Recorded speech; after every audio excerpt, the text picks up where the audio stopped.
Greetings, noble seekers of truth and enlightenment. Today we invite you to delve into the mysteries of the universe, exploring the depths of occult knowledge and the potentials of the magic that resides within each of us.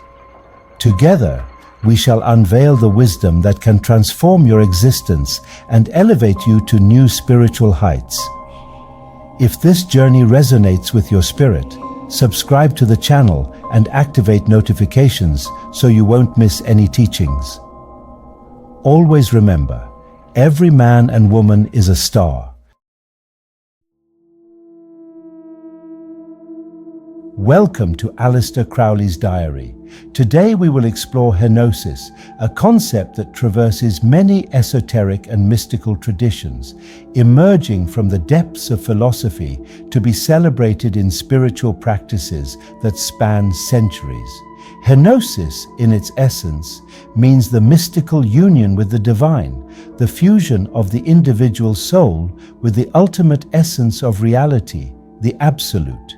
This concept, which gained notoriety in the thought of Plotinus and Neoplatonism, influenced everything from alchemists and mystics to practitioners of Kabbalah, offering a path of transcendence and illumination.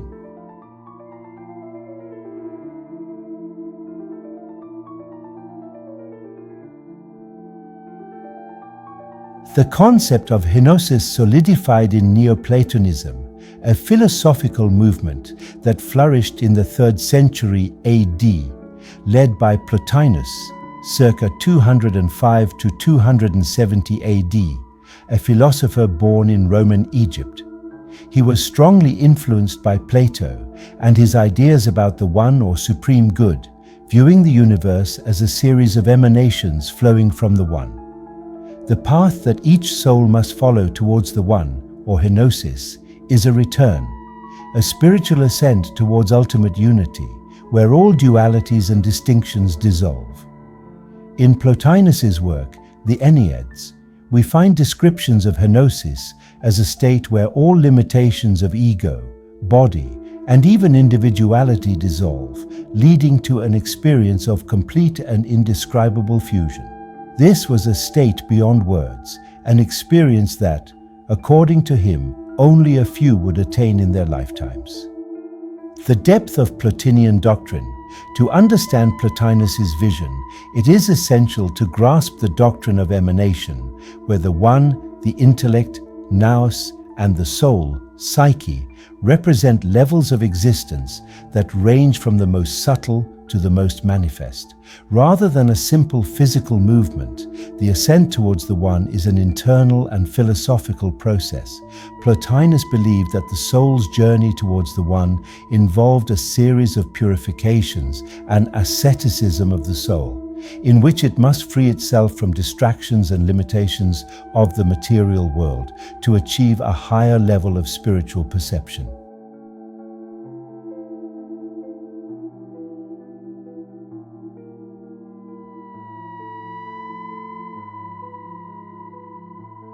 Hermeticism and the mysteries of ancient Egypt. The influence of the idea of Henosis also expanded into Hermeticism, a tradition that blended Egyptian and Greek elements, taking shape primarily between the 1st and 3rd centuries AD.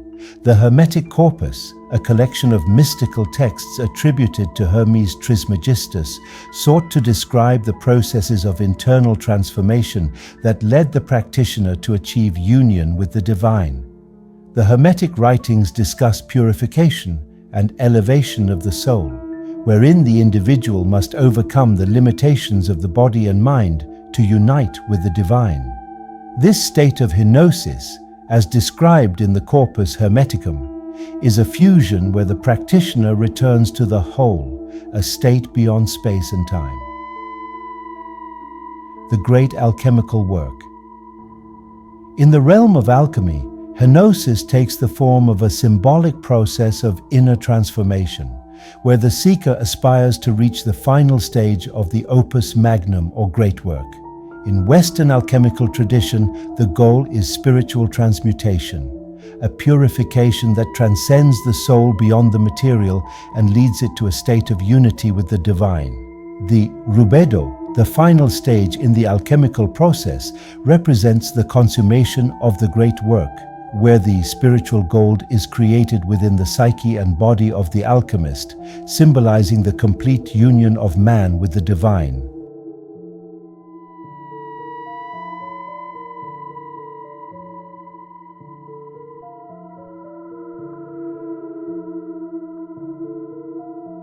Kabbalah, a Jewish mystical tradition that took shape in the Middle Ages, shares with Henosis the quest for fusion with the divine, although it refers to this as devikut, or adhesion. The Tree of Life, a fundamental symbol of Kabbalah, illustrates the emanations of divinity and offers a detailed map of creation and levels of consciousness. At its pinnacle, we have Keter, the crown, which represents the level closest to the divine. By ascending the Tree of Life, the mystic must, through Devekut, draw closer to Keter and return to the origin. Kabbalah stands out because it considers that each individual's spiritual practice, through study, meditation, and acts of kindness, is capable of repairing and gathering the divine sparks scattered throughout creation. This practice is known as tikkun olam, or repairing the world. The concept of henosis here manifests in the idea that by purifying oneself and adhering to the divine, the Kabbalistic mystic not only merges with the divine, but also aids in harmonizing the universe itself, realigning it with the divine source. Lurianism and the mystical expansion of the concept. The mystic Isaac Luria from the 16th century took these ideas to even greater depth, teaching that the act of reunification with the divine helped restore balance to the forces of creation and destruction. Luria described the process of creation as a cycle of contraction and expansion, Tzimtzum and Shevirat Hakelim, wherein the divine sparks fragmented and scattered throughout the universe. According to him, the return to unity is achieved through the conscious effort of each individual, each soul, to gather these sparks and return them to their original state of henosis.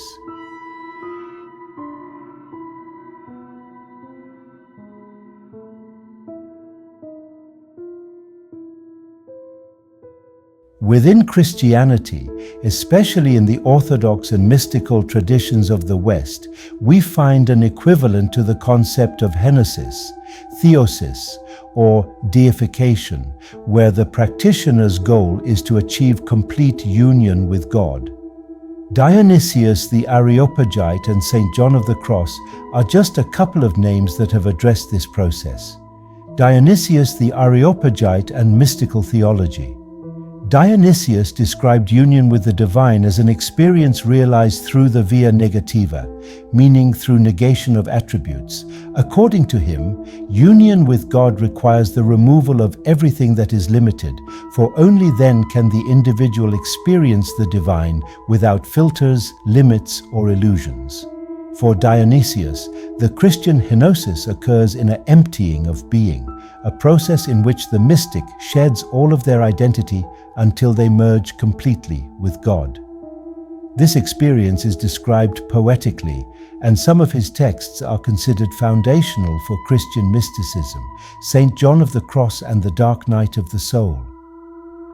St. John of the Cross, 1542 to 1591.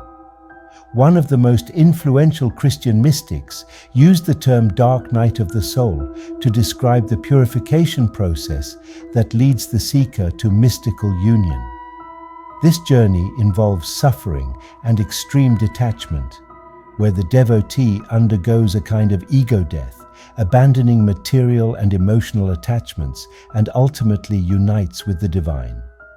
This dark night is, for John of the Cross, a Christian henosis, a process in which the soul, purified and empty, becomes worthy of merging with God.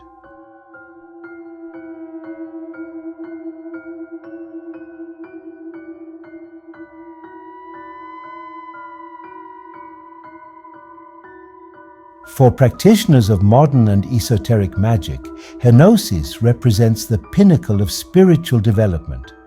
In Thelema, the doctrine founded by Crowley, the concept of mystical union is often associated with the knowledge and conversation of the holy guardian angel. Although the term Henosis is not explicitly mentioned, this experience reflects the essence of Henosis, the abandonment of all illusions to integrate into the true self.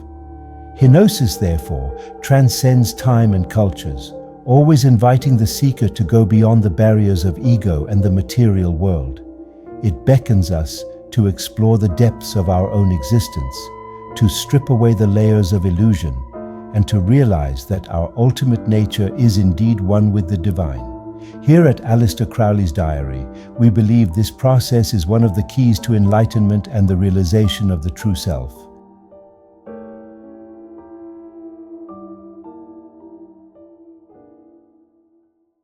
Dear seekers, we have reached the end of another journey of knowledge and enlightenment. I hope the lessons shared today inspire you to further explore the mysteries of the universe and the hidden power within each of you. Always remember the sacred words, "Do what thou wilt shall be the whole of the law." Until next time. 93.